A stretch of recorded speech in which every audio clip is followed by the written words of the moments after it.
States. I mean, and then it says here also that, quote, there is no evidence suggesting he has renounced or abandoned such activities. Right. And the memo almost as though the burden is on the target to prove that they've renounced what they might have advocated or been involved in the past. So they have to renounce something that there may be no actionable intelligence on. I mean, this is an absolute mess, Michael. Thank you so much for bringing this to us. Great work. This thanks. This is so frightening. What it shows is Democrats and liberals whom were very critical and even called for extreme legal action to be taken against the Bush administration. We're now obviously seeing some decisions. The Obama administration may argue differently. And let me make clear, I support what the Obama administration is doing here.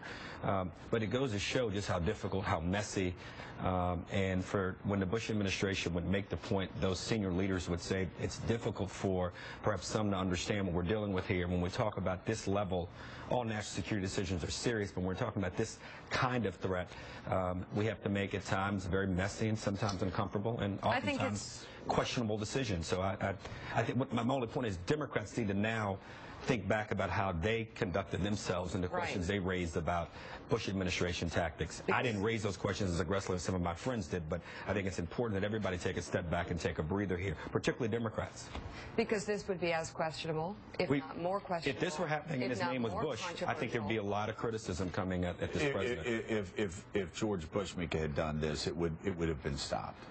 I think it would have been certainly a huge controversy that would have erupted, and the question is, you know, how many questions will this administration face on this? And I think it goes back to the point you made several years ago when Joe Scarborough? President Obama was a candidate, and you said that when he becomes president and he looks at the classified documents, things will change, and he won't close Gitmo, and he won't do certain things that he's criticizing now, and other things will happen. This is what you said before he even stepped into office. In the summer of 2008, he was running around saying basically that George Bush hated the Constitution. He was going to shut down Gitmo, and I laughed and said, no, you're not. No, you're not. Because you also called they wouldn't try that terrorist here in New York. I remember having many conversations around the table about that. They said, try the terrorists in New York. No, you're not. But I'm going to say, and I think we should have the constitutional lawyer or two on, not a conservative constitutional lawyer, but somebody more down the middle, not liberal, but try to get somebody, or get a group of people. I think someone who was very critical of the Bush administration. And talk about how, Willie, this sets just new standards. Like Bush is talking about seizing a known terrorist, like Khalid Sheikh Mohammed, pulling them out and taking them to a black site. Here we're talking about dropping drones, not just on one person, but as we know, killing a lot of people around it, and killing Americans who have a constitutional right to have a jury of their peers, to kill Americans who are not charged with crimes, who have no judicial review, no actionable intelligence, and now in this memo, that they have the burden. The burden is on them before they are killed to run out and yell, I am not a terrorist, I am not a terrorist. As if they went out and yelled, I am not a terrorist, they wouldn't get a drone dropped on their head there, too. This is just dangerous. Well, for all the concerns about due process at Guantanamo, and I share a lot of those, people being held there for a decade without charge, this goes several steps further. This says we can kill you without due process. We can kill you on suspicion that you're a bad guy. So we're not even going to bother taking you somewhere and offering the possibility that eventually there'll be a trial. We're just going to take you out of the game with the drone. And by the way, on that point, I remember Padilla reading the American who supposedly had the dirty bomb. I remember reading that, and he'd been locked up without a lawyer. And I remember being shocked at that and saying, oh, the guy has a right to a lawyer. Right. Here, they've got a right to nothing. They just have a right to be killed by an indiscriminate drone strike if somebody is suspicious in the U.S. government. Michael Isikoff mentioned the name Anwar al-Awlaki, the guy in Yemen who was taken out, American citizen who had renounced his citizenship. But a couple weeks later, his 16-year-old son was killed in a drone strike. And at the time, the Obama campaign, this was Robert Gibbs, when asked why this young man was killed, an underage U.S. citizen, he said, quote, he should have had a far more responsible father, talking about al-Awlaki's father. So because of suspicion of his father and where he was in Yemen at a given time, he was killed with God knows how many other people who should not have been killed. And by the way, this happens, Mark, if you are if you are in the company of somebody that the United States government suspects, and you are a young male, you are, in this world, now presumed guilty.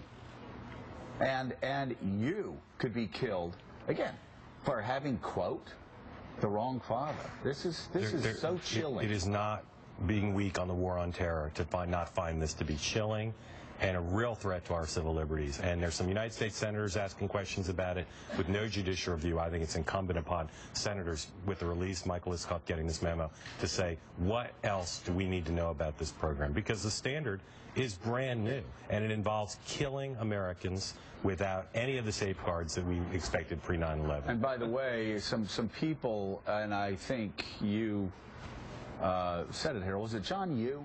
Yeah, John Yoo. Y-O-O? Y-O-O. Teaches out now at Berkeley. So, yeah, there's some people on the left that owe this guy an apology. They just do. I mean, because all criticism has to be as ramped up again. Well, exactly. That's what I'm saying. Right. I mean, because his torture memos, which, again, I was not a fan of, didn't like a lot of the conclusions that they drew, because I thought they were going fast and loose with the truth in some cases. Those things are child's play compared to what the federal government can do now and who they can kill without, again, let me say it again, no evidence, no judicial review, no ability to confront your accuser. You got to have you on and pick someone to go pick a moderate to liberal or whomever, constitutional scholar who may have been against some of that. But remember, we are talking about people who might be hanging out with terrorists. I mean, I do think the question should be asked of administration: how many people, how many Americans have been targeted? And if you happen to have a known terrorist on the CIA or Defense Department's watch list in your living room, perhaps you have some issues too. Well, no, don't get me wrong. I'm sorry. And I know you know. No, you don't, Harold. Did you go to law school? If you were an American, you're telling me that if you're an American overseas and you happen to stumble into the wrong zip code with a terrorist in there, you could be killed because somebody is sitting in the living room of a guy who is a terrorist? I've never had one in my living room. So the United States government, yeah, but you may not know the guy's a terrorist. Call me old-fashioned. Maybe you know him from the mosque that you're going to. Maybe you're the only two Americans. I mean, I don't know how to play this out. I think all these questions have to be answered. But I'm telling you, just because you are in the same proximity with a suspected terrorist who has not been charged with any crimes, then you may be killed. Call me old-fashioned. I like checks and balances on the executive branch, even during war. I agree with you. The Senate should ask these questions. I don't disagree with that. Yeah. So here's my question. I get the hypocrisy even of it, or the disconnect between the criticism that previous administrations have received and this policy, but do you think this policy potentially might be necessary? No. No. You've got to have standards. You've got to have some standards. I mean, I thought that's what everybody was screaming and yelling about as far as the Bush enhanced interrogation program was. I mean, when those things were going on, and actually they went in and seized one person who they actually had actionable intelligence on, and then took that one person out and then interrogated them and got information that they felt would lead to the saving of other lives. You even have to have standards there. You just can't grab an American citizen like Padilla, like we said, and Willie throw him in a jail and keep him there for years without seeing a lawyer. And in fairness, there is a group of progressives, and have been for some time, who are adamantly against this drone program, and now their voices are getting louder and louder, especially